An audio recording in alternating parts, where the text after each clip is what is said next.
Hello and welcome to Paula Armstrong Ceramics. So for this video I thought I would answer a question that I get asked quite often. How do you choose a kiln? What do you need to think about when you're looking for a kiln? So there are several different things that you need to think about, so I thought I would take them one at a time. So the first thing you need to think about is what kind of kiln. So most people go for an electric, and I have to say all of my kilns here are electric because of convenience. It's very easy because we all have that fuel supply. But there are other options. You could look at a gas-fired or Roku kiln, or you could look at a wood-burning kiln. It very much depends on your work, what you want to make and how you want it finished. What I would say is there's the electric kilns, there's the convenience because you can turn them on and you don't have to stay with them if you've got a controller. Whereas with a gas kiln or a wood-fired kiln, there needs to be some supervision through the firing, and of course firings can take a long time. So you need to think about that when you're choosing the type of kiln that you want. For this video I am going to concentrate on electric kilns. Because for most people the choice will be an electric kiln for their home.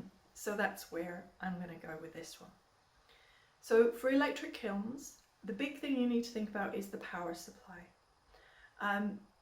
Most people will go for a plug-in kiln which plugs into a normal main socket.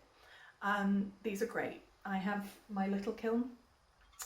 Is one of these kilns, and it means you can just plug them in and you've got the right power supply. For larger kilns like this one, you will need to be sure you have enough power coming into the place, into your studio, into your home, wherever the kiln is going to be, to fire it, in addition to still doing all the other things that you want to do off of that power supply. I had this big kiln in the garage at my first studio, and we knew whenever the kiln was on because the lights would dim in the rest of the house, and that was even after getting the power supply increased. So just make sure you've got the right kind of power supply with enough power to power your kiln. When you have a kiln, I would suggest the kind of best practice is that you have a feed put in dedicated for that kiln. So even if it's one of the plug-in kilns, that you can put a socket on the wall that's a dedicated socket for that kiln that runs back to your fuse box and has its own fuse, rather than just plugging it into any socket. You can just plug it into any socket. That's fine, but I think it's probably best to have its own feed if you can. For the larger kilns, they have to have their own feed. They need their own feed and their own fuse, and if it's a big kiln it should really have an emergency switch off switch as well, so that if you need it you can isolate that kiln immediately without having to go near the kiln. Or too near the kiln. So yeah, you really need to sort your power supply out for an electric kiln and see what's possible. Any installation of feeds and everything, please get an electrician to do it, a qualified electrician at that. Preferably if you've got anybody that knows about kilns, that's a good way of doing it, if you can as well. The second thing you need to think about is the space. So a kiln needs the space that the kiln is going to be in, but it also needs space around it, because all kilns have a distance that they need to be kept away from their surroundings. So they need to have an air gap between them and anything around them. It's kind of obvious, they're heating up, you don't want anything too near them that could possibly set fire. So they need this ventilation gap around them, this air gap around. They also need ventilation space. So when you fire a kiln, it lets off fumes sometimes these are toxic. So what you need is a big airy space, or space where you can open a door, open a window, put extractor fans in, but you need to get those fumes out of an indoor space. And please don't work in the same space as a kiln when it's firing. It's not good for you. So it needs to be fired when you're not going to be in your studio, if you share your studio with a kiln.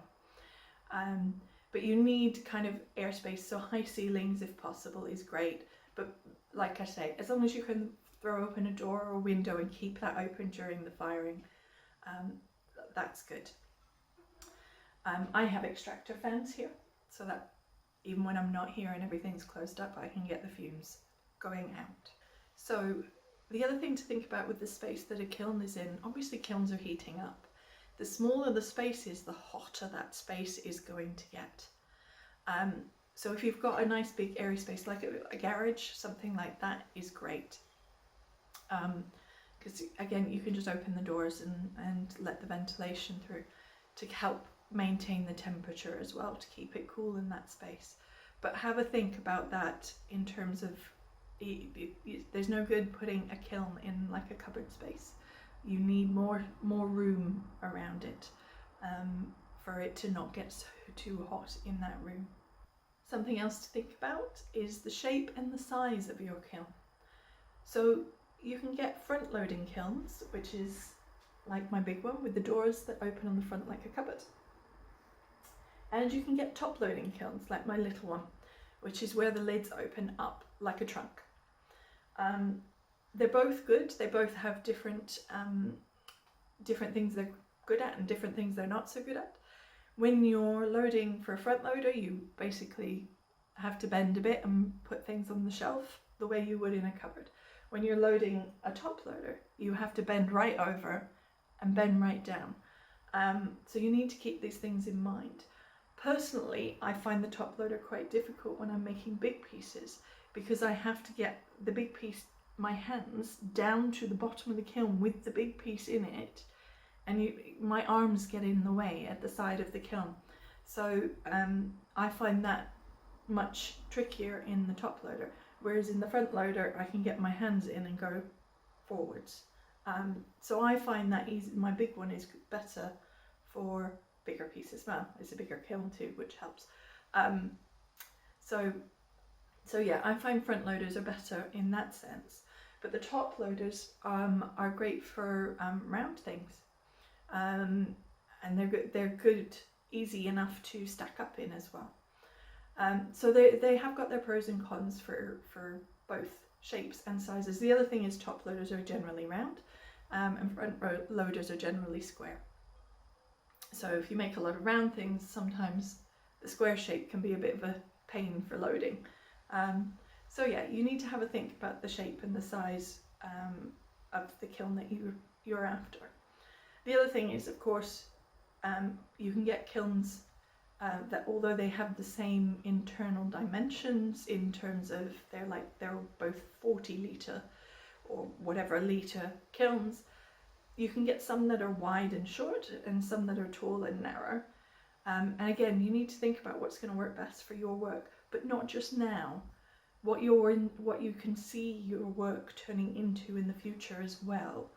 I originally bought the big kiln because I knew I built quite large and I was making tall thin pieces. So that was the best kind of shape for me at that point. As it happens, that kiln's still with me and it does a great job even now for everything that I put in that kiln.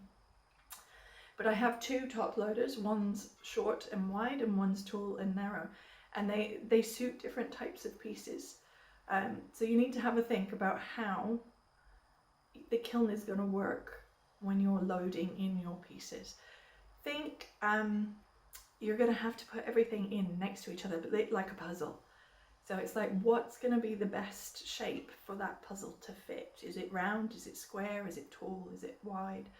That's what you kind of need to think about in terms of finding the right shape for your kiln.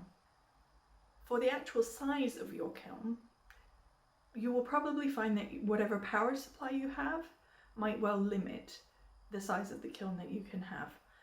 If it doesn't, the thing to consider is if you have a large kiln, it takes a long time for one person to make enough pieces to fill that kiln. What that means is you go a long time between firings, so you never have finished work quickly. So it also means when you're doing any kind of test pieces, you have to really plan and work those test pieces into your firing schedule.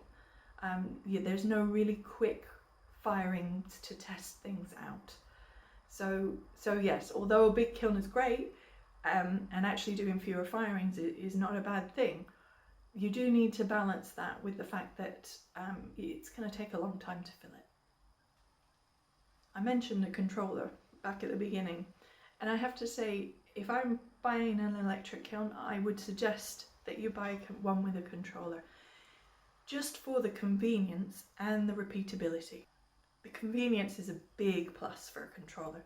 It means you can set your program, you turn on your kiln, you close your vent at the right temperature, and then you can leave it, and the controller will control the kiln, and the kiln will do its thing until the firing's done, and you come back when it's time to open.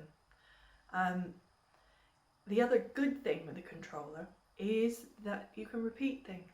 So you have a program there that you know is the same program every time you fire things. So there's no discrepancy. So you should be able to get the same effects from your glazes consistently, because that controller is set the same program every time to do the same thing. I guess this is kind of related back to the space part of choosing a kiln, but it's something I feel like I should mention, and it's a good safety habit to get into when you're turning your kilns on, and it's just that you check around your kiln to make sure you've not left anything too near to it, or put any papers on top of it, or anything combustible a little too close within that safe distance space surrounding your kilns.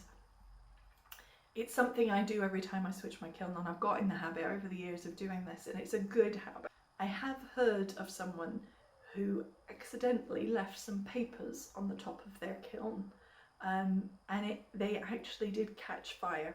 Thankfully not badly.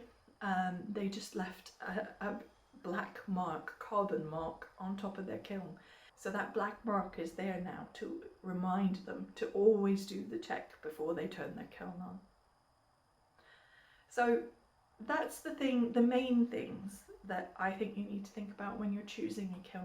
I'm sure there are others, but I think that covers the most important ones. If you have any questions, as always, please just let me know and I will answer them as soon as I can. Alright.